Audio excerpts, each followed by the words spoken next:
Members, 1 o'clock having arrived, I'm going to call the April 7th, 2021 meeting of the House Taxes Committee to order.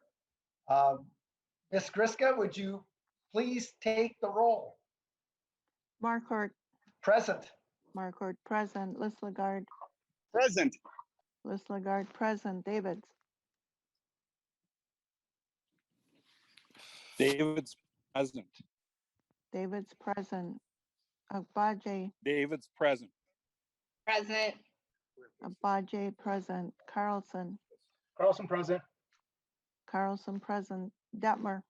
Detmer present. Detmer present. Garofalo. Excused. Gomez. Present. Gomez present. Her.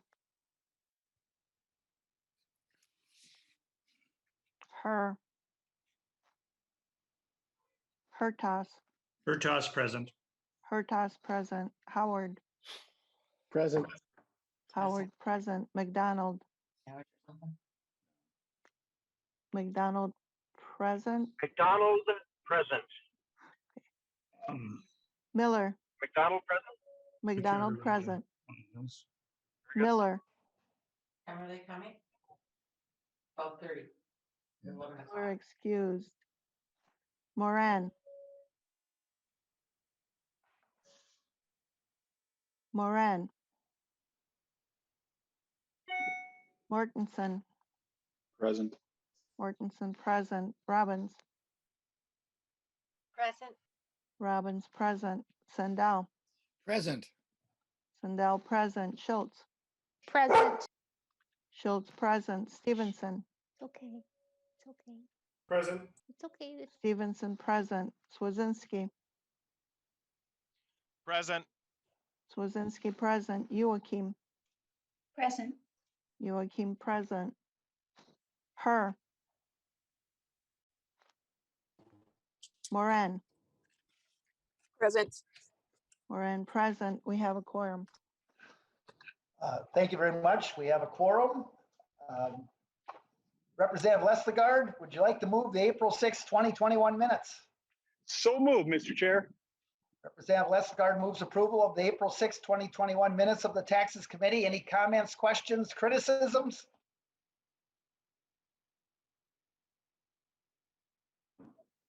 Yes, See none. Mr. Chair, Representative McDonald, I have one criticism regarding the minutes. please proceed, Representative McDonald. You always ask Representative Listergaard to approve the minutes. You don't even ask me or anyone else. So that's my only constructive criticism. Thank you, Mr. Chair.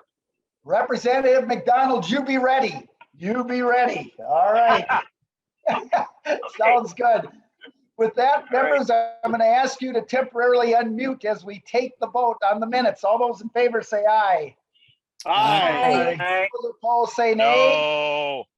The motion does prevail. The April 6, 2021 minutes are approved. So members, today we're going to hear testimony on House File 991 and actually on the DE amendment that will be coming forward.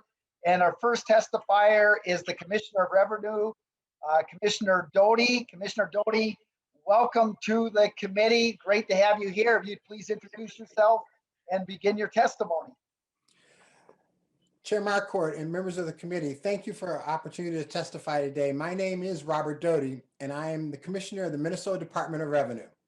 Governor Walz's budget prioritizes those who have been hit hardest by the COVID-19 pandemic, working families, small businesses, and students. These priorities are reflected in his tax and budget proposal and also reflected in the proposal before the committee today. Now I'd like to highlight a few specific proposals included in the Omnibus bill.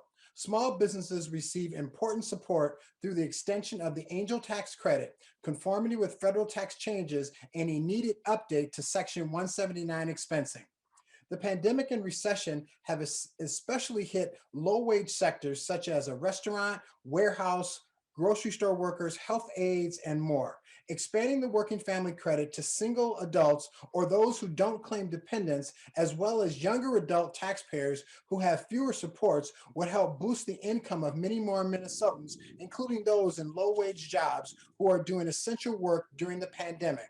As we move forward, we hope to continue to discuss the inclusion of the governor's proposals to further increase working family credit amounts and phase outs and extend the credit to 19 and 20-year-olds. Similar to the governor's budget, the omnibus bill provides a one-time subtraction for unemployment insurance benefits received in 2020. The only difference between the two proposals is that the governor's subtraction does not include an income limit. Tens of thousands of Minnesotans experienced job loss as a result of the COVID-19 pandemic and relied on unemployment insurance this last year. The omnibus bill and the governor's budget allocate substantive funds to provide tax relief for these affected taxpayers. The House proposal takes a similar approach to the governor's bill to provide simpler tax filing and long-term record keeping for individuals and businesses through conformity with many of the provisions of federal law that have been enacted since December 31, 2018. We are grateful that the amended bill includes the governor's targeted approach for businesses that receive federal forgiveness for their Paycheck Protection Program loans. These businesses will be allowed an exclusion of the first $350,000 from Minnesota income. Approximately 90% of the loans received in Minnesota are in amounts of less than $350,000, and therefore the entire amount would be excluded. This will help ensure that Minnesota's small businesses remain an economic engine for communities across the state. Turning to the property tax portions of the bill, I want to commend the chair for including expansions to the homestead property tax refund and the renter's credit and our technical fix for the Sustainable Forest Incentive Act SFIA program. The homestead and renter's credit program has been an important tool to provide property tax relief to about 800,000 Minnesotans who receive the property tax refund to help offset their property taxes. House File 991, as amended, increases the amount of the credit and expands the income threshold for the homesteads and renters credits, providing over $40 million in relief in property taxes payable in 2020. We appreciate the inclusion of the vapor delivery sales language in the bill. These provisions will help ensure that Minnesota's laws are updated to reflect federal changes to the PACT Act that passed in December. We also appreciate the inclusion of devices under the 95% wholesale tax. We know that price is one of the biggest deterrents of youth smoking.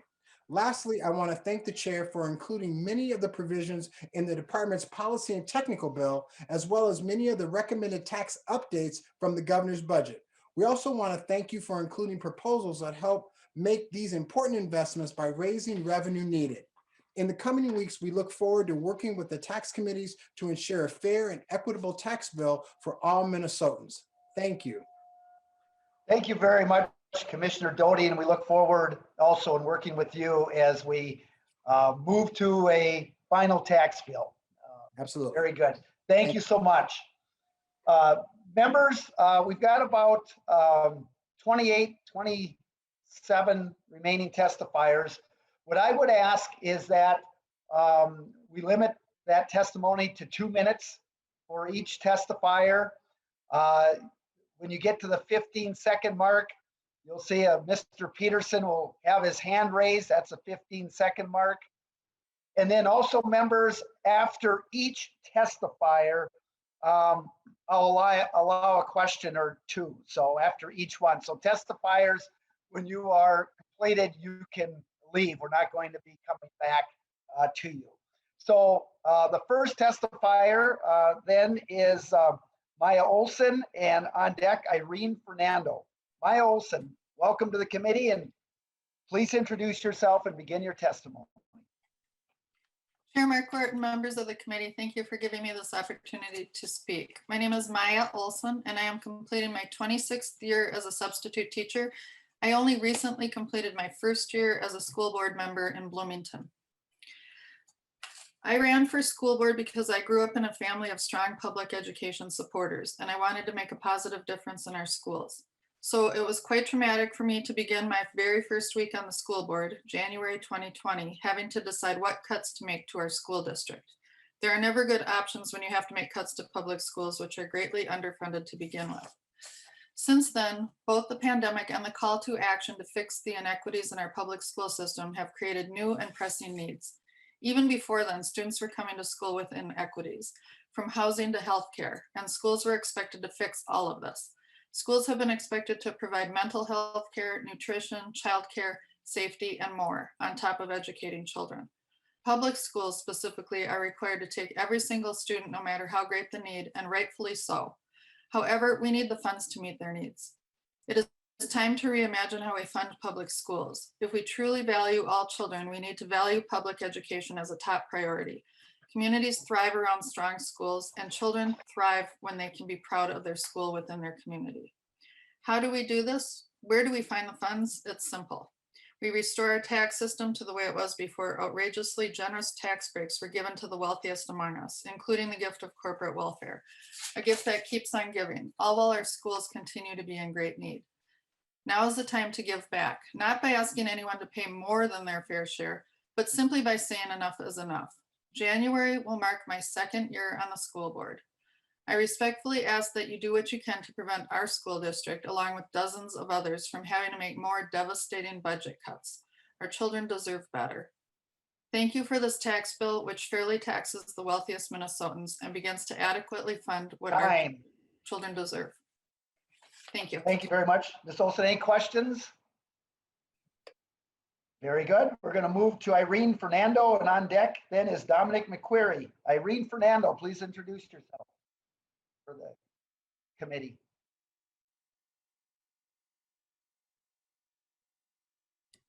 Irene? Okay, don't see Irene on the Zoom, so we're going to move to Dominic McQuerry and then Jill Larson on deck. So Dominic McQuerry, welcome to the committee. If you please introduce yourself.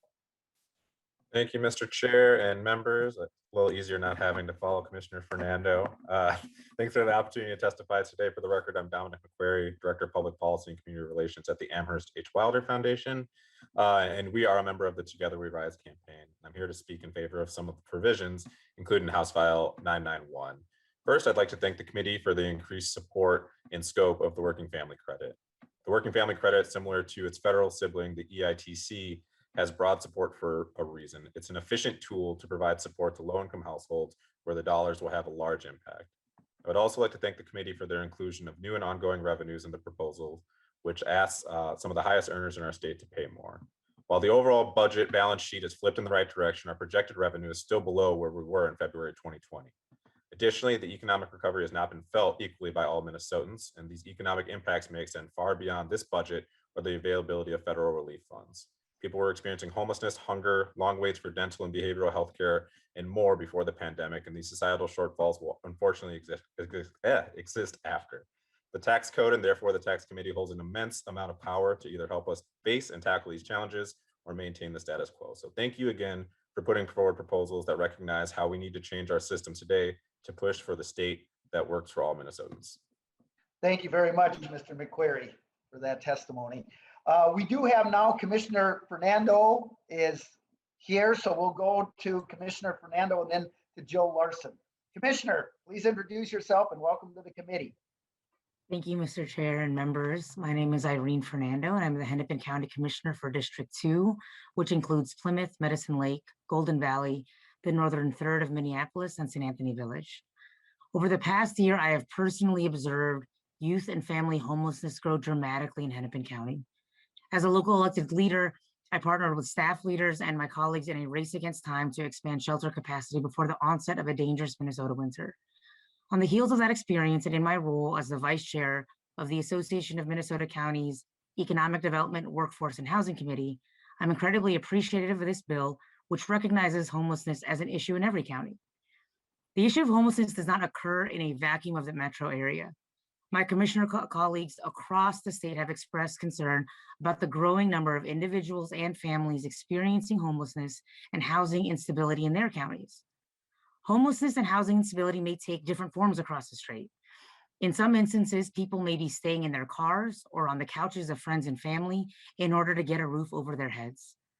Some migrate to the metro where resources may seem more readily available, and in these cases, people are faced with the difficult reality that in order to seek a safe place to lay their heads at night, they must leave the support and connections of their home communities. As such, the Association of Minnesota Counties for the first time has identified increasing resources for housing security and affordability as a statewide legislative priority this year. We support direct investments in prevention programs to address the growing crisis of homelessness across the state, such as rental assistance and foreclosure prevention programs. And as the AMC letter to the committee points out today, we note this isn't just the right thing to do, it's also the cost-effective thing to do. Stable housing leads to better outcomes in a variety of areas, including but not limited to health, education, economic self-sufficiency, and property tax systems. I know in previous committee hearings, members have heard from my fellow county commissioners from St. Louis County, Olmsted County, and even a commissioner who operates his own shelter in Beltrami County. Commissioner, that is time. Please finish your sentence. Every single person deserves a place to lay their heads. Thank you for your consideration, because homelessness is a Minnesota problem and needs a Minnesota solution. Thank you very much. Any questions for the commissioner? See none. Thank you very much. Jill Larson is next with Beth Kadoun on deck. Ms. Larson, please introduce yourself and welcome to the committee. Thank you, Mr. Chairman. I am Jill Larson with the Minnesota Business Partnership. I just want to note that I've also submitted some additional written testimony. Minnesota businesses and individuals already pay some of the highest taxes in the country. They are already paying more under our current tax system. That's why, in part, we have a budget surplus. The permanent tax increases included in this proposal would harm many Minnesota businesses, placing them at a competitive disadvantage and impeding Minnesota's economic recovery.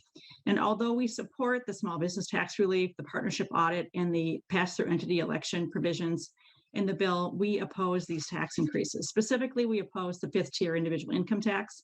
It would give us the 2nd highest rate in the country, making it even more difficult to recruit talent to Minnesota.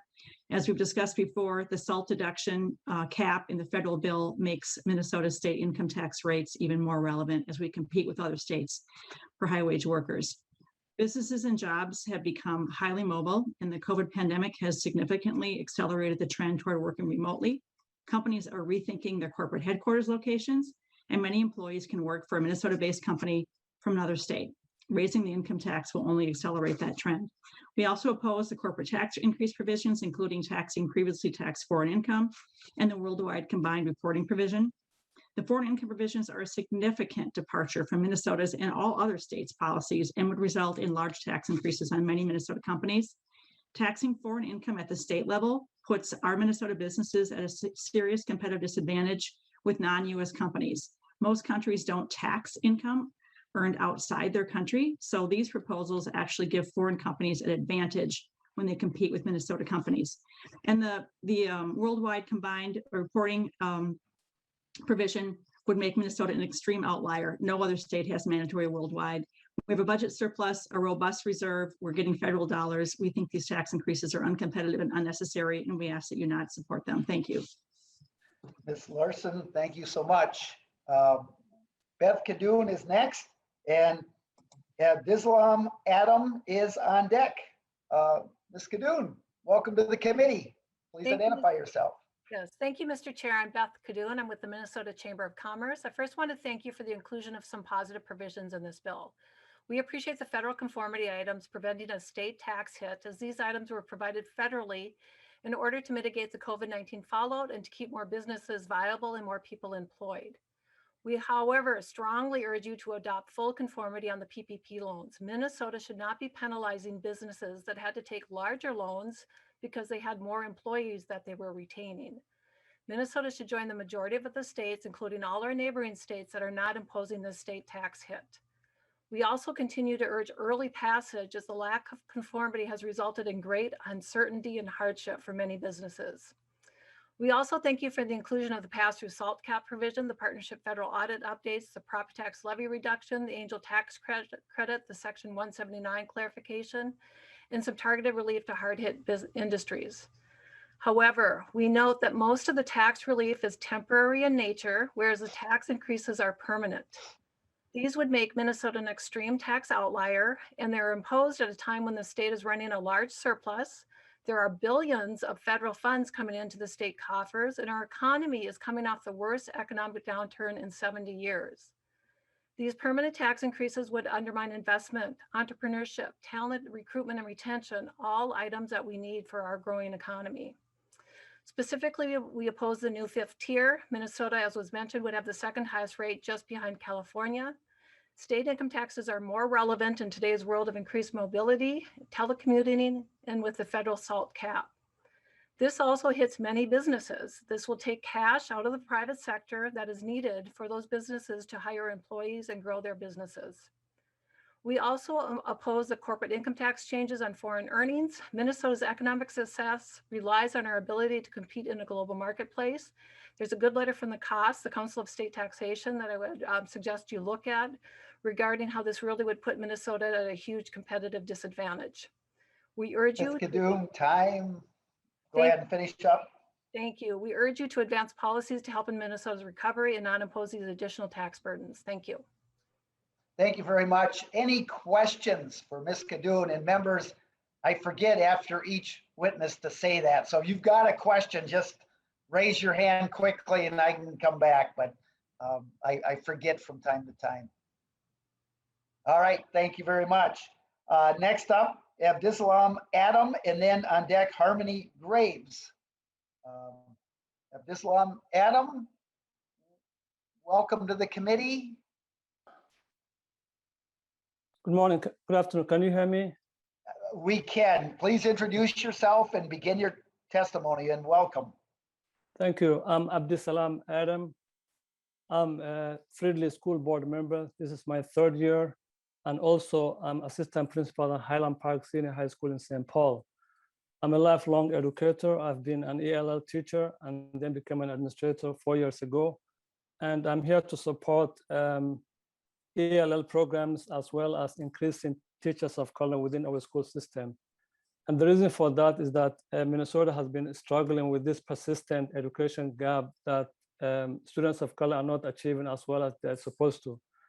So increasing the percentage of teachers of color and American Indian teachers in Minnesota is needed to close opportunity and achievement gaps and to meet established state goals for the world achievement and integration and higher education attainment. Rather than continue the appalling, the same process for 20 years that has not moved 1 inch, we need to really make drastic changes, and increasing teachers of color will help the students to achieve comprehensively in an interconnected way. This, I'm really calling for that because I have seen that even though our students of color has increased to 35%, teacher workforce remains, or teachers of color remain at dismal less than 5%. And that's just not acceptable. I think if we want everybody to do well and we want all our students to have access to quality education and fairness and fair chance. Secondly, I would like to support the ELL programming. We have students from all over the world, and St. Paul district has the largest number of ELL learners, as you may know. So does Fridley, and so are many of our schools. So we need, we have the world languages at our fingertips. So while they learn ELL, quality programs like EL learners in the mainstream, as well as the co-teaching model, will help the students to Mr. Adams, that is time. School system. Thank you. Thank you very much. Any questions for Mr. Adam? All right, next up, thank you, is Harmony Graves, and Geno Fragnito is on deck. Harmony Graves, please welcome to the committee and please introduce yourself. Good afternoon. My name is Harmony Graves, and I am a freshman at Osseo Senior High School in Brooklyn Park. I'm a violinist in the school orchestra, and I have played the violin for 5.5 years now. Thank you for allowing me to speak here to you all. I am here today on behalf of myself and other students on how the lack of funding has impacted our education and mental well-being. As an African American and Native American young lady, growing up in the public school system, something that has truly affected my mental well-being has been a lack of cultural relevant curriculum. Outside of my home, students like myself get more of our cultural history and attributes from school. I believe raising taxes on the rich to create more funding for public schools will give the teachers more resources to explore more cultural relevant curriculum. This is just one of many things I believe taxing the wealthier to fund the education of students in Minnesota. Also, mental health is another thing that schools need, like counselors. I'm not sure if anyone here today has heard about the new tutoring system, Osseo District, and how there's enough how there's not enough funding for tutors. Teachers are having to step up outside of our Monday through Thursday schedule for hours and hosting free tutoring on Google Meets on Fridays from 12 p.m. to 2 p.m. Due to this, they must cut their office hours short and tend to as many students as possible. Tutoring has become necessary due to failing grades and lack of communication between students and teachers. Funding that we could receive will help the tutoring crisis by being able to hire tutors and keep teachers in their class setting. As I stand before you today, I am one of the students who was taking advantage of the tutoring program being offered by my teachers. While I'm grateful that my teachers are willing to go above and beyond to make sure I am successful, I am sad to inform you today that, like myself and many others, I will have to attend summer school to make up lost credits to make sure that I graduate on time. Coming from an A honor student, now failing student, this has caused depression, anxiety, and fear that my future is at stake. To be clear, Ms. Graves, that's time. Do you want to just finish up there, please? Yep, we here in Minnesota have to come together and do the right thing and tax the wealthy to create proper funding for education in the future of all Minnesotans. Ms. Graves, thank you so much for your testimony. Any questions? See none? Thank you. Next, we have Geno Fragnito, and then Leah Gardner is on deck. So Geno Fragnito, welcome to the committee and introduce yourself. Welcome. Thank you, Mr. Chair, members of the committee. I'm Geno Fragnito, and I'm the Government Relations Director for the Minnesota CPA Society. And we thank you for including conformity in this bill. As you know, taxpayers and tax preparers are anxiously awaiting a resolution so they can file with certainty and know for sure what their refund or tax liability might be. The conformity bill early in the session would have given a sense of certainty and a relief to many, but getting this done as soon as possible will definitely help those affected by the pandemic. I'd like to note that some businesses are needing to use a second draw PPP loan to cover potential Minnesota tax liabilities on the first, and I'm sure that was never the intention of anybody or the program. They did what they were asked to do with the money, and Minnesota should fully conform to the PPP loan forgiveness. Reducing complexity and compliance costs are possible, and providing certainty will be welcome news for taxpayers. Mr. Chair, I'd also like to thank you for including the partnership audit language in this bill. This has been a work in progress for the last 5 years, and we're looking forward to finally getting it across the finish line. One section I would like to note where CPAs do have a concern is in Section 9 of Article 2 with the resident trust language. And this language in this section is overly broad and we feel will negatively affect Minnesota businesses. One particular item I'd like to call out is using the location of a tax preparer as one of the determining factors to establish a trust as a Minnesota trust. You may recall that there was a law passed about 5 years ago that prevents this for individuals.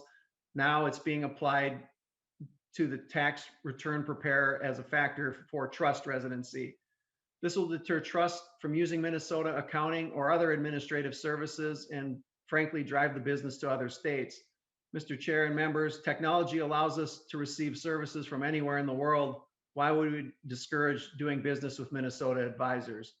Thank you for the opportunity to testify, and I look forward to working with the committee as the bill moves forward. Thank you very much, Mr. Fragnito. Any questions? Seeing none, going to move to Leah Gardner, and then Don Van Hees is on deck. Leah Gardner, welcome to the committee. Thank you. Good afternoon, Mr. Chair and members of the committee. My name is Leah Gardner, Policy Director at Hunger Solutions, Minnesota. We appreciate the opportunity to testify in support of the proposal to raise taxes on those who can afford to pay more, the households and corporations with the greatest resources. We also support expanding tax credits, including the Working Family Credit and Renter's Credit, which serve as powerful tools to advance equity and economic security for low and moderate income Minnesotans. The economic impact of COVID-19 has not been felt evenly. While some have done well, many low-income working families and communities of color are struggling like never before.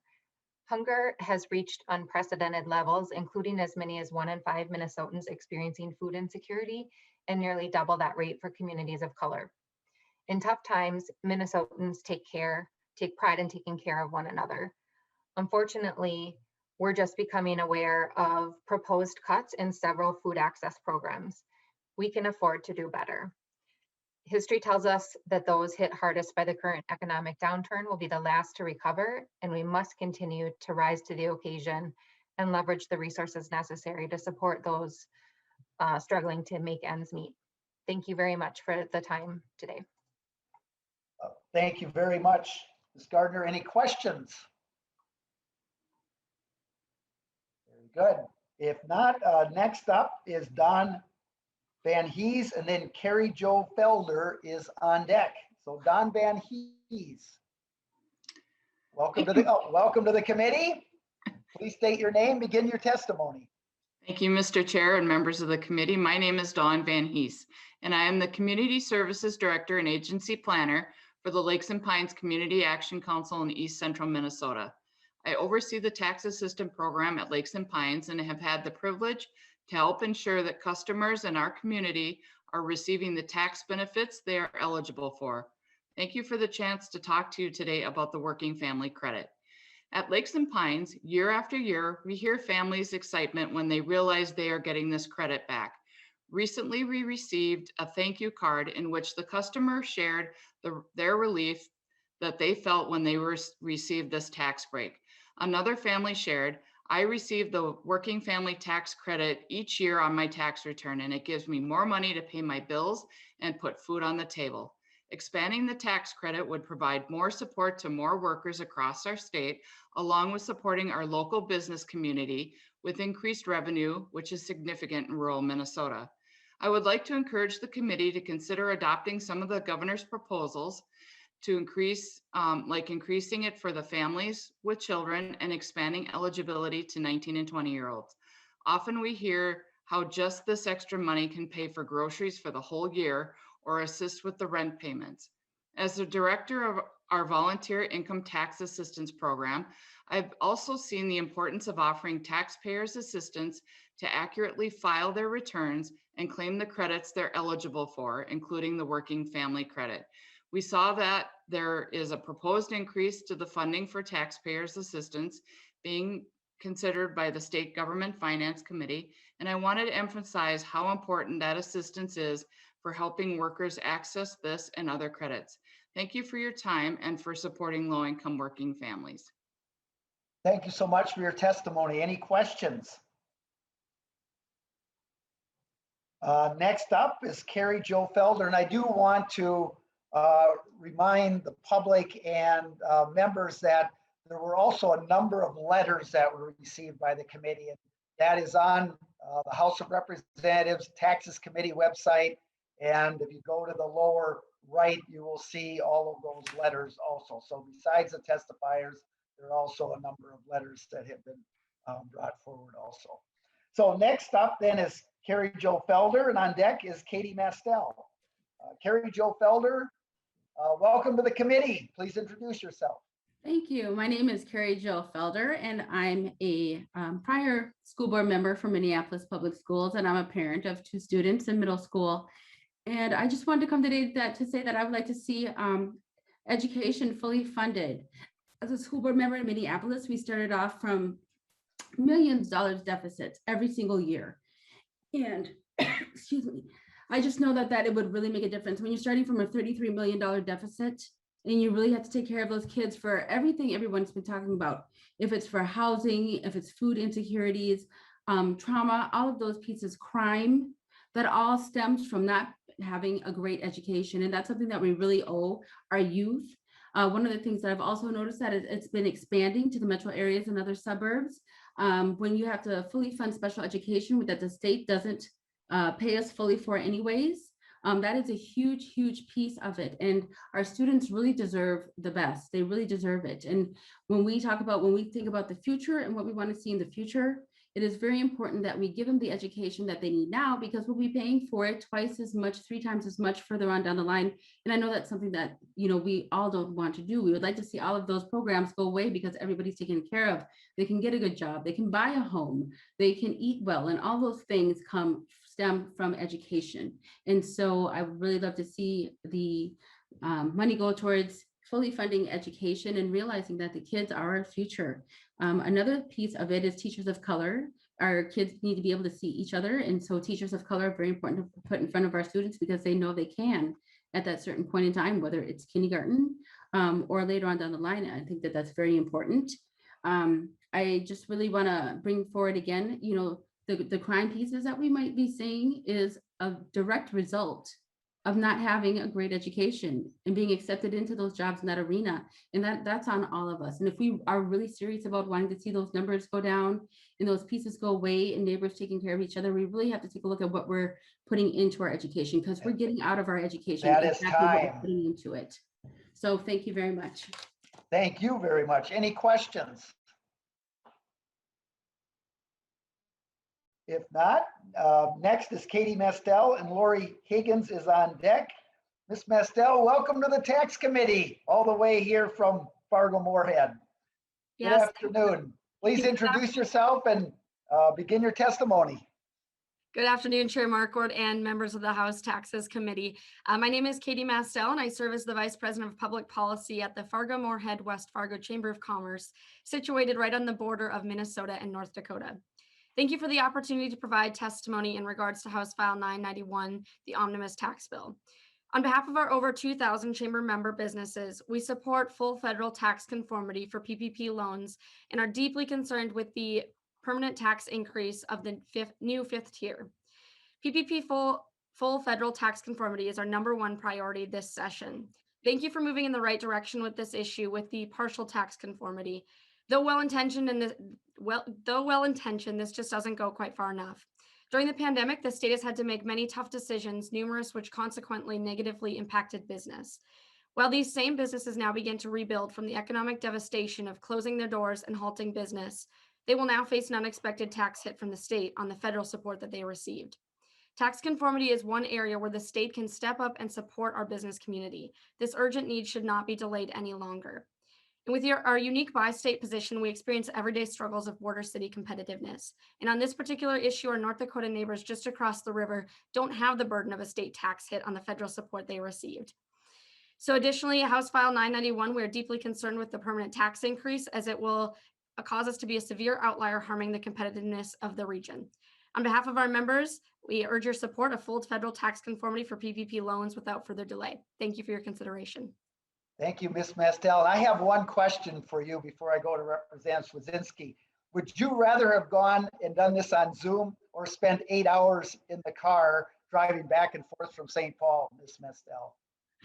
Well, Chair Marquardt, I do not envy you for having to drive back and forth all the time during regular sessions. It was nice to call in, but I always enjoy visiting anyway. Very good. Thank you for your testimony. Representative Swazinski, I saw your hand raised. Okay, very good. So no questions. So thank you very much. Next up is Lori Higgins, and then Erik Bernstein is on deck. So Lori Higgins, welcome to the committee. Please identify yourself.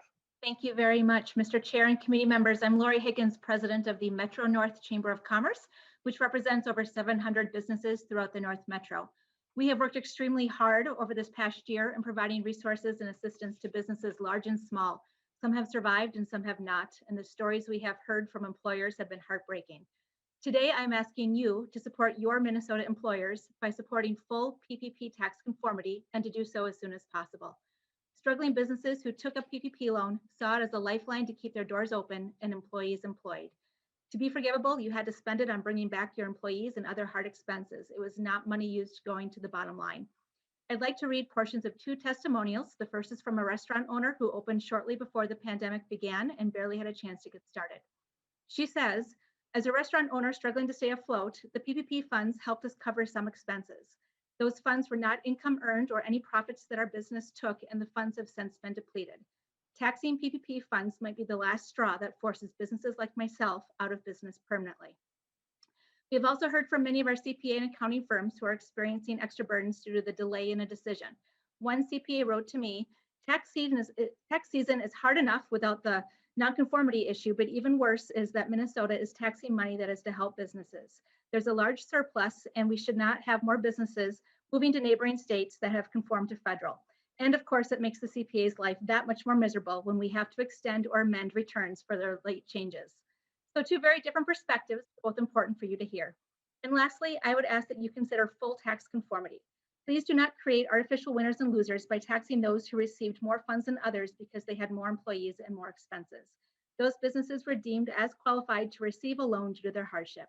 Please do not penalize them simply because their forgivable loan was a bit larger. Thank you for your consideration. Thank you very much for your testimony today. Any questions for Ms. Higgins? Seeing none, thank you. We move next to Erik Bernstein, and then Heidi Swank is on deck. Mr. Bernstein, welcome to the committee. Please introduce yourself, begin your testimony. Chairman Marquart, members of the committee, my name is Erik Bernstein, and I am the policy director at We Make Minnesota, which is a pro-revenue coalition of labor and community groups from across the state. I am happy to be here today in support of the House Omnibus tax bill, which would expand the corporate tax base to include profits sheltered abroad and would marginally raise tax rates on Minnesota's highest earners.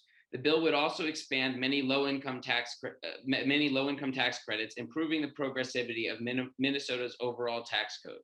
The sensible tax increases included in this proposal would fund key public investments in a robust and equitable recovery from the COVID-19 pandemic. They would also help ensure the stability of Minnesota's long-term budget picture.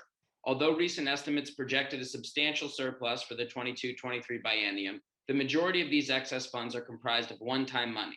The structural portion of the surplus is a slim $260 million, of just half of which, 260 million, or just half of 1% of current spending over that period. Furthermore, this figure ignores cost increases resulting from inflation and is predicated on optimistic assumptions of a rapid recovery that could easily fail. For the moment, Minnesota is in an enviable position compared to many states that have less robust tax codes, for which the pandemic has meant even deeper deficits. Staying ahead of the curve requires preparing for an uncertain future, not resting on the status quo policy. Setting the tax code up to raise more from those whose earnings have proven robust throughout the pandemic is a smart step to secure our long-term solvency. Doing so may not be the preference of the top 0.7% that will see their income taxes rise slightly. And of course, it is the job of the business lobby to oppose business tax increases, but we simply cannot have a tax code that is written for the seven-figure earners and multinational corporate tax dodgers. To disguise themselves as altruistic, objections to these policies are framed as being made in the defense of our economic health. This flies in the face of our state's proud history as a leader in collective action. Minnesota has had relatively higher taxes and one of the nation's strongest economies for decades. And in states with robust employment, low poverty, and high wages like Minnesota are not— Mr. Bernstein, time. Arguing against these tax increases is a naked defense of the richest Minnesotans, and so I urge you to support them. Thank you very much. Any questions? Representative Davids. Thank you, Mr. Chairman. To the last testifier, and this is rhetorical, but are you a evil tax dodger, as you were basically saying these corporations and people that actually work for a living are, if you're following current law?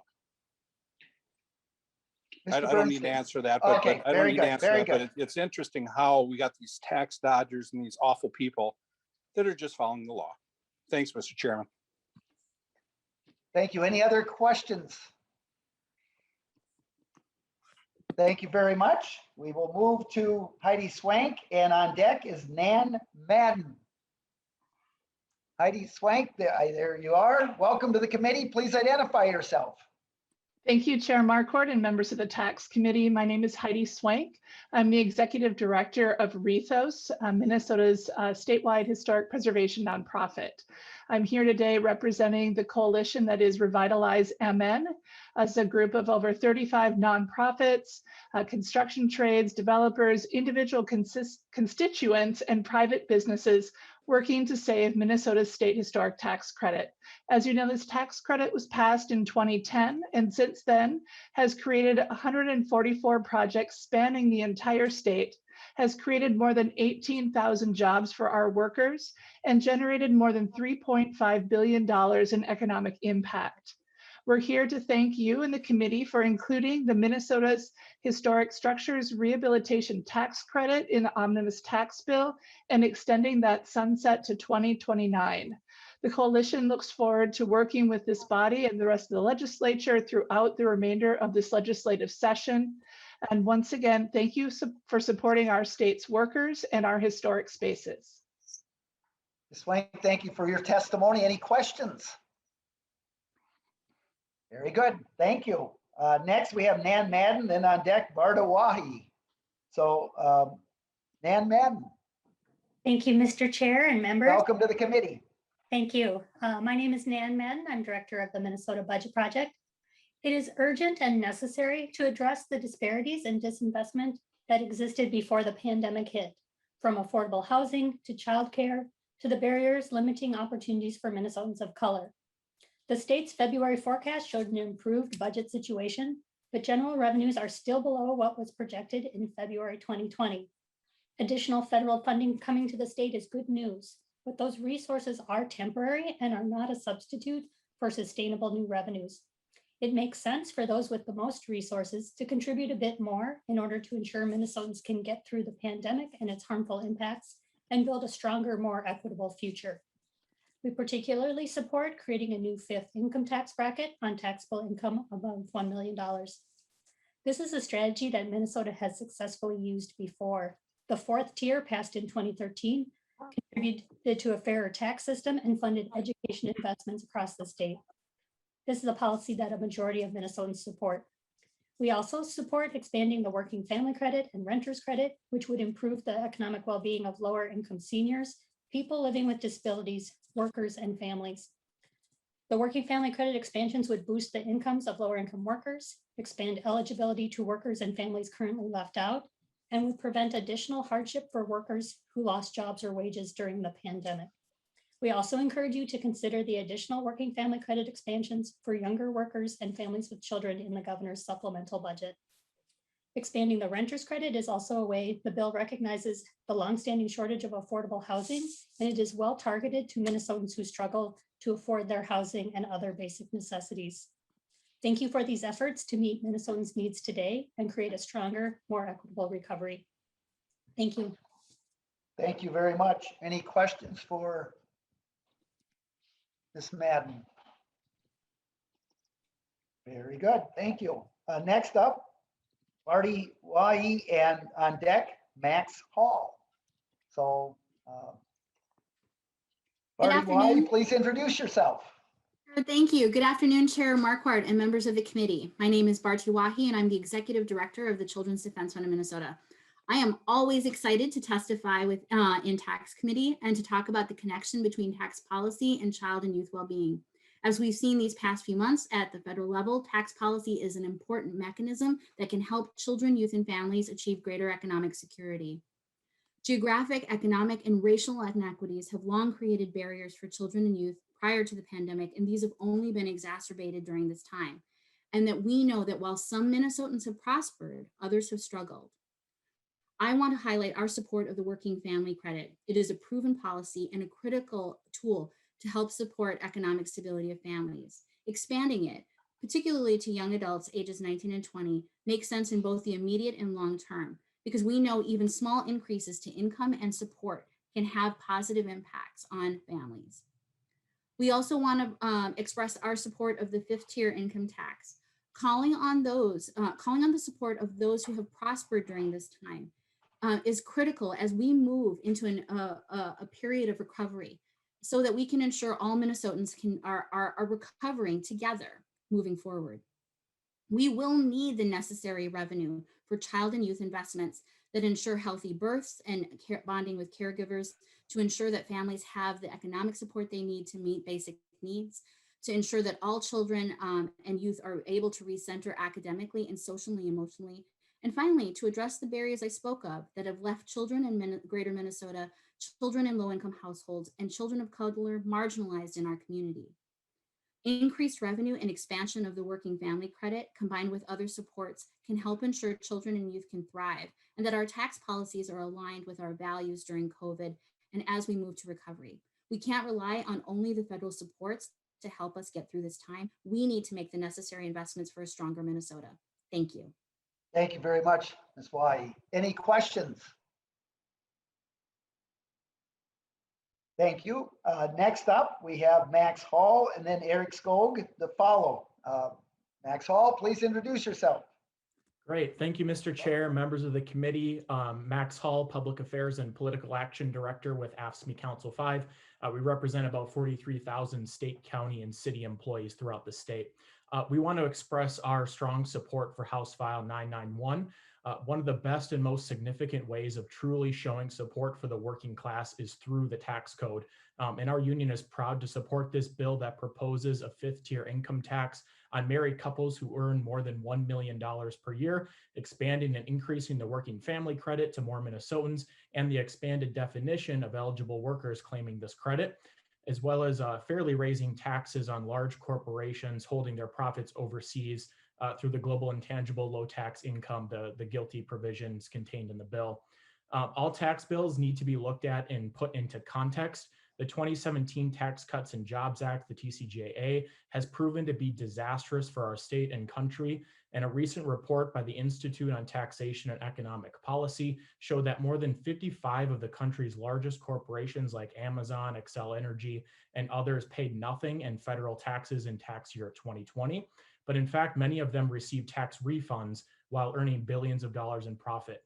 Those who oppose this tax bill to bring more fairness and justice to our tax code should try to tell people like Joshua Earlywine from Moose Lake, Minnesota, who is a correctional officer and member of AFSCME Local 3887, why he should be paying more in federal taxes than multinational corporations when Josh was forced to sleep in an ice house in his driveway to protect his wife and young children from contracting the COVID-19 virus when his correctional facility experienced an outbreak. For too long, workers have carried the burden of a tax code that always benefits corporations and the wealthy and well-connected, while extracting more and more resources from workers, the working poor, the middle class, and our BIPOC communities. So on behalf of AFSCME Council 5, Mr. Chair and members, we support House File 991. We appreciate the opportunity to speak today. Thank you. Thank you very much. Any questions for Mr. Hall? Thank you very much. Next, we have Erik Skoog up and Davis Sensman is on deck. Erik Skoog, welcome to the committee and please identify yourself. Yeah, thank you very much. My name is Erik Skoog. I'm one of the owners here at Syntrav. We're a travel company based in Burnsville, Minnesota. And I'm here to talk about PPP conformity as it applies to us. And I'm kind of a visual guy, so I got my little slides. PPP conformity right now, as it's written in the current law format for HF 991, only addresses an amount. The amount is $350,000. It does not address the need. It is not a needs-based system, and sometimes when you're addressing the amount, you don't talk about the needs. Our company got $642,400. It was basically 100% of a loan until we used all $642,400. We used all of it, and we have none of it left. We used it all to pay for people on our payroll. We used it all for PPE equipment, and we used it all for rent, exactly how the IRS asked us to do. All three of these amounts, payroll tax, sales tax, property tax, all of that went to the state of Minnesota in the form of the different areas that we spent the money on. We had to file a big, long, arduous form with the IRS that was pages and pages of long. But basically, right here shows that we paid 100% of the amount out that we received. Except now, state of Minnesota is saying that only $350,000 or $350,000 is going to be refunded from the expenses. So that leaves the fact that you're saying I'm going to need to pay taxes on $292,400. That would be all great and awesome, except for the fact that my business lost $2.7 million last year. And me and my other ownership partners basically are now saying, instead of losing 2.7, which that's what's on my IRS form, state of Minnesota is going to say I made $292,400. So I'm going to pay a tax bill to the state of Minnesota for $292,000. It's going to be $26,176. That's awesome, except for the fact that I emptied all of my 401ks and retirement accounts, and my other ownership group did too, to the amount of $3.1 million. Those have all been reduced to zero. There are 4 other states in the entire United States that are not conforming to PPP. Mr. Skoog, we're running out of time. Can you finish up, please? Texas doesn't tax you personally anyway, so they don't really matter. So there's really only 4 other states that are not PPP conforming.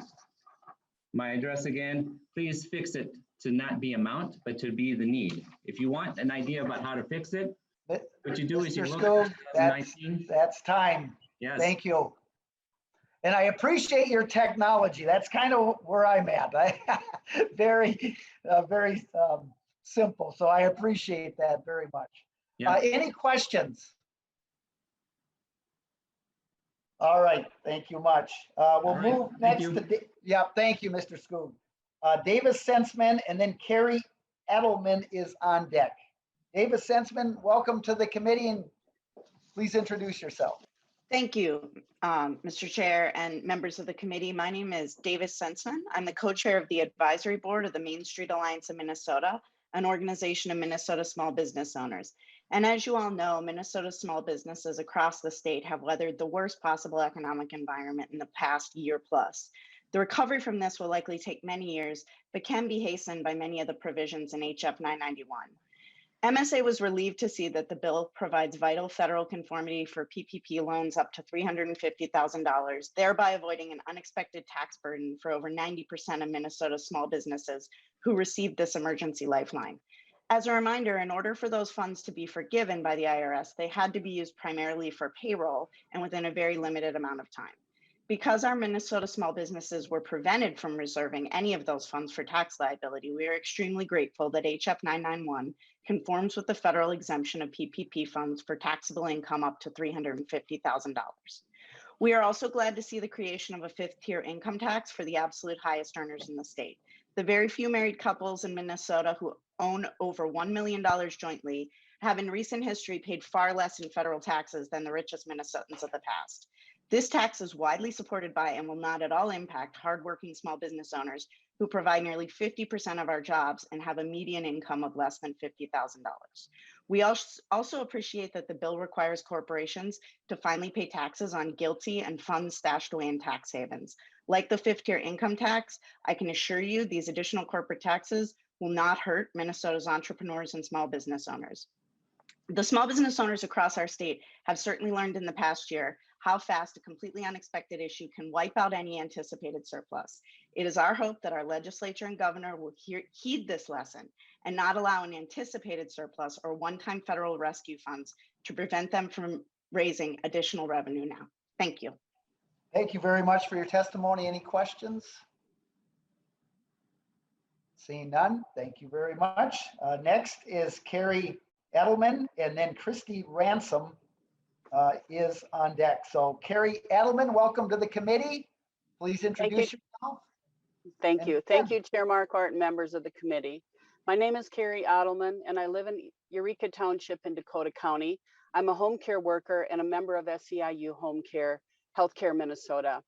On behalf of my union, I'm here to support House File 991, especially the parts which would create a new 5th-tier income tax rate.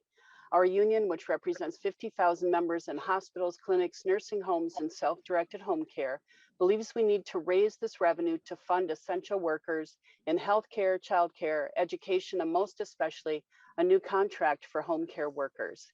I bring an unusual perspective to this debate. If my life had not taken a significant turn 5 years ago, I might very well be someone impacted by the proposed new 5th tier. I spent over 20 years working in financial services, building a career I was proud of with an income that allowed my family a few luxuries. But in the fall of 2015, everything changed when my son Keegan, an Iraqi war veteran, was involved in a motor vehicle accident which left him critically injured. After 10 months in the hospital, we were told to find him a nursing home. We declined and brought him home instead. My son is now 100% dependent on caregivers for all of his basic needs. We struggled to find PCAs to provide my son the care he needs, but the low wages and high turnover led to failure.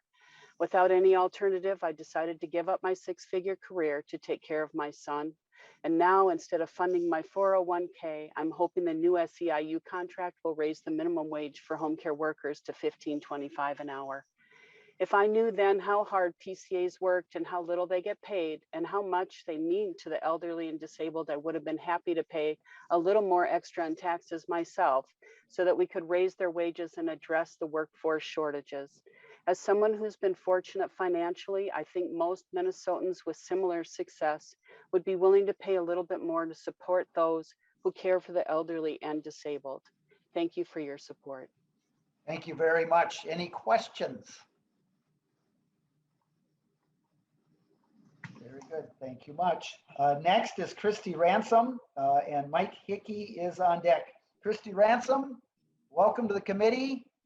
Please identify yourself. Welcome. Hello, thank you, Chair Marquardt and members of the committee. My name is Christy Ransom, and I'm the president and CEO of the Winona Area Chamber of Commerce in Southeast Minnesota. I want to speak to you on 3 points in the Omnibus bill, one being full PPP conformity. As stated by some of my other colleagues and others that have testified before me, it's imperative that we have full PPP conformity. I spoke to a business just the other day that has, as many of you probably know, Winona is very manufacturing heavy, and I spoke to a business that had over 600 employees. When the pandemic hit, they laid off all but 30 of them.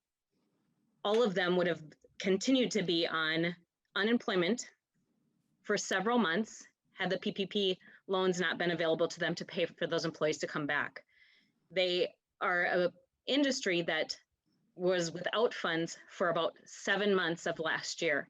The PPP funds allowed them to come back. Of course, that was over $350,000 with 600 employees that were coming back to work, but they don't have that kind of income, as Erik Skoog has testified before me, to pay income tax on those PPP funds that were meant to bring those employees back. All of that funds would have been used for unemployment from our state if they wouldn't have been brought back. So PPP conformity is the #1 thing that I would like to talk to you about. The other thing that I'd like to discuss is a permanent 5th tax tier. A business such as that, people that are in that tax tier, this puts us as an island in a country being the 2nd highest tax state in the country, and we're already really high and unfavorable. We're a border community, and right now, Wisconsin's highest tax tier is 7.65%. Iowa's highest tax tier is 8.53%. Putting that additional tax tier in our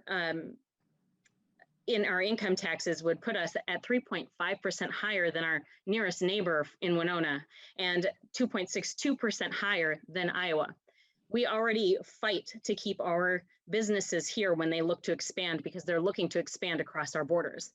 Losing those businesses. Ms. Ransom, time, if you could finish up, please. Yep, would lose working class Minnesotans, and we absolutely need to keep them here. So, please conform fully with PPP and really consider not adding that 5th tax tier. Thank you. Thank you very much. Any questions for Ms. Ransom? All right, we're going to move to Mike Hickey, and then Chris Connery is on deck. Mike Hickey, please introduce yourself and welcome to the committee. Yeah, you know that, and the link. Hello, Chair Marquardt, Mike Hickey with the National Federation of Independent Business. As many of you know, we're the major small business group in the state with a little over 9,000 members. We support several provisions in the bill and appreciate what you're trying to do here on several of them. We certainly appreciate your partial PPP loan conformity, but really urge you to go the extra mile, go the extra step, join with the Senate and with the many long list of states that have done total conformity on this. People who took loans greater than $350,000 really stepped up and signed on the dotted line, stepped up and kept people employed in their part in a bad pandemic. And it'd be great if they could all receive the tax forgiveness. And we urge you to give that some strong consideration. Really appreciate pleasant surprise, the increase in the exemption on the state general tax, Mr. Chairman, raising the market value level from $100,000 to $150,000. As many of you know, for students of the state general tax, it's 20 to 30% of a business's property taxes. And in rural Minnesota, especially, there are people with market values of $150,000, $200,000. So this is a big help, and it's some real relief for struggling small businesses, which we support. We also support the pass-through entity option, allowing people to work around the SALT cap, getting a greater state and local tax deduction. And Mr. Chairman, I really appreciate the changes that were made in this bill, dropping the very high 9.85% rate on every dollar of taxation for people who opted for that. And I think we've made the proposal a lot more attractive and viable. Nobody pays 9.85% on every dollar of their income in this state. And people who signed up for that under the original bill would be signing up for that. So that's a real positive change and a pleasant surprise. And finally, I see the hands up. I just wanted to say that big surprise, we're strongly opposed to having the second highest income tax rate in the country. I realize it doesn't pertain to a lot of the NFIB members in your district, Mr. Chairman, or to many NFIB members in general, but it sends a very negative signal about how Minnesota handles taxes and spending issues, and also for the very small number of members we have affected. That is time. They tend to employ a lot of people, and it's a negative message. Thank you very much. Any questions for Mr. Hickey? Seeing none, next we have Chris Conry and then Michael Dahl. Chris Conry, welcome to the committee. Identify yourself. Chair Marquardt and members of the committee, my name is Chris Conry. I'm the director of the 100% campaign. We're a coalition of over 50 organizations advancing equitable climate solutions in Minnesota. I'm here to share our appreciation for the House Omnibus tax bill, and we'll focus on 3 quick items. First, we support the creation of a 5th-tier income tax. It's a targeted policy that will help provide the revenue we need to meet the state's many needs for public investments, including investments in equitable climate solutions. Second, we support strengthening the working family credit. We encourage the committee to increase its use of this credit to better match the governor's proposal. Taken together, these 2 proposals will help create a more fair, more progressive tax code for all Minnesotans. Finally, we appreciate the bill's caution about future years. We should not overestimate the strength of the state's fiscal position. According to our February forecast, we have only a $260 million structural balance. Much of the remaining surplus is one-time, inflated by certain pandemic-caused spending decreases and federal relief payments. We applaud the proposal for making sure that we sustain new revenues into fiscal years 23 and 24 and 25. Thank you for your time today. Thank you very much. Any questions for Mr. Conry? Thank you. Next, we have Michael Dahl, and then Cap O'Rourke is on deck. Michael Dahl, welcome to the committee. Please identify yourself. Good afternoon, Mr. Chair and members of the committee. My name is Michael Dahl, and I'm the Public Policy Director at Homeline, a statewide tenant advocacy organization. Through our statewide hotline, we offer free and confidential legal assistance to renters and receive over 1,000 calls each month. In other words, we've got our fingers on the pulse regarding the issues and opportunities many renters in Minnesota face. As such, we are pleased to see that the House uses progressive tax measures as tools to address the needs of economically struggling communities.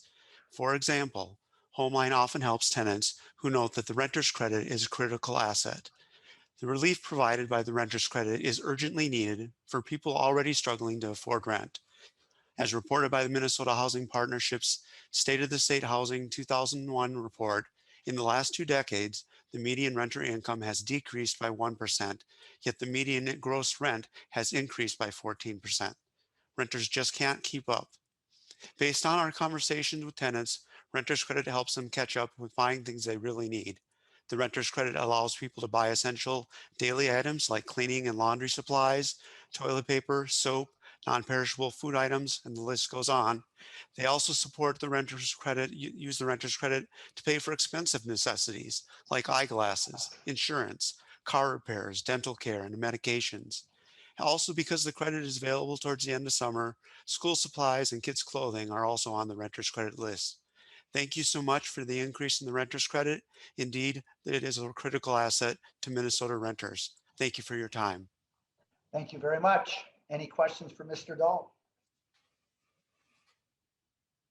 Thank you. Next, we have Cap O'Rourke and then Naima Daly on deck. Cap O'Rourke, welcome to the committee, and please identify yourself. Thank you, Mr. Chair. Members, my name is Cap O'Rourke. I'm here on behalf of the Midwest Vapor Coalition. I am here specifically regards to the sections that would raise the include hardware for vapor devices into our tobacco current levels of 95%. We are in strong opposition to this. This tax policy is especially egregious considering that the taxes on cigarettes and snuff have been eliminated from previous versions, and this tax remains. Adults in Minnesota are overwhelmingly choosing vapor as their primary choice to reduce or quit smoking. Adding an additional tax to this deters adults from trying to quit smoking. In fact, this will make vaping significantly more expensive than the addicted relevance of smoking. And so we need to have a tax policy that's based on the continuum of risk. More importantly, these products often are sold separately. The heating devices are sold separately than products containing nicotine. This would be akin to taxing a matchbook with a tobacco rate because it could be used to use a cigarette. Our adult consumers use these heating devices, use CBD, and many of our users use them for medical marijuana. So taxing the heating devices at the 95% rate of tobacco is going to make that use of those products even more difficult. We would urge you to strike this component altogether and create policy that incentivizes people to use lower nicotine products in the marketplace. Thank you. Thank you very much. Any questions for Mr. O'Rourke? Thank you. Next, Nema Daly and then Johanna Ruprecht. So, Nema Daly, welcome to the committee. Please identify yourself. Good afternoon. My name is Naima Daly. I'm a 14-year-old 8th grade Olsen Middle School student. I would like to see public schools fully funded because that means I would have more opportunities in high schools for languages and outside activities, including biking. I don't think it's right that myself and my peers have to suffer and not have opportunities for a better future. Please, I would hope to see that there will be fully funded public schools for insurance of a better future. That's why I support taxing those who can afford to better our schools. Thank you. Daly, thank you so much for taking the time to testify today. Any questions? Thank you. Next up, Johanna Ruprecht. Good afternoon, Mr. Chair and members. I'm Johanna Ruprecht. I live in Winona and I'm a policy organizer with the Land Stewardship Project, a membership organization made up of farmers, rural and urban people united by shared vision and values representing more than 5,000 Minnesotans. We're happy to support the provisions in this bill expanding on the beginning farmers tax credit, including increasing the tax credit rate available for sale of land or agricultural assets to socially disadvantaged farmers, and allowing a small percentage of funds to be used for administration and developing an online application. These changes will help make sure public support goes to those who face the greatest structural barriers to being able to farm, including beginning farmers who are Black, Indigenous, or people of color, and/or refugees or immigrants. We're also happy to support the major revenue raising provisions in this bill that ask the wealthiest Minnesotans and profitable corporations to pay their fair share, including the new 5th tier income tax and the provision to address the problem of corporations offshoring their profits to tax havens. Provisions like these are a critical step to begin reversing the extraction of wealth from rural communities that has been going on for decades. In 2020, the 125 members of the family who control Cargill took home a record $1.13 billion in dividends. Corporate ag profits are booming on the backs of farmers. In only the second quarter of last year, United Health Group's profit doubled to $6.6 billion.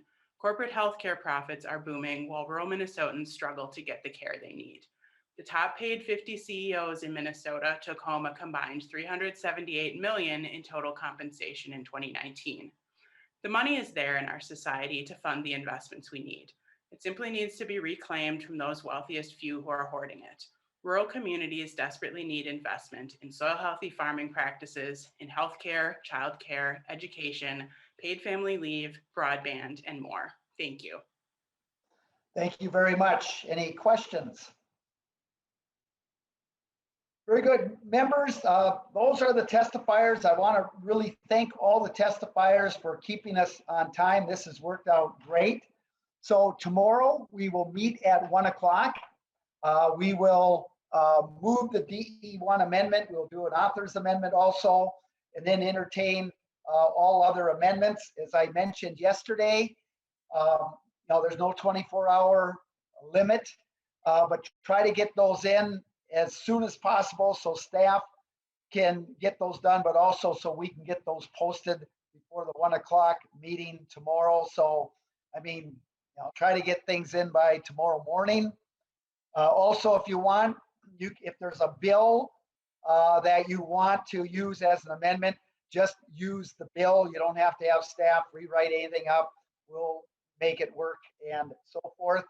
And also, if as groups see the bills, or excuse me, the amendments get posted, if you would provide a written testimony. We're not going to do spoken testimony tomorrow on the amendments. So that'll just be among members. So if you have thoughts on those amendments, please provide written testimony.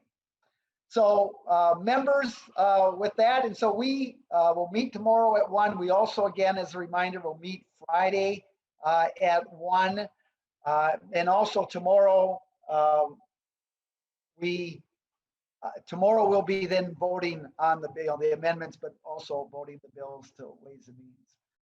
And there's no deadline on written testimony. So thank you, members. We will see you all tomorrow. And with that, we are adjourned.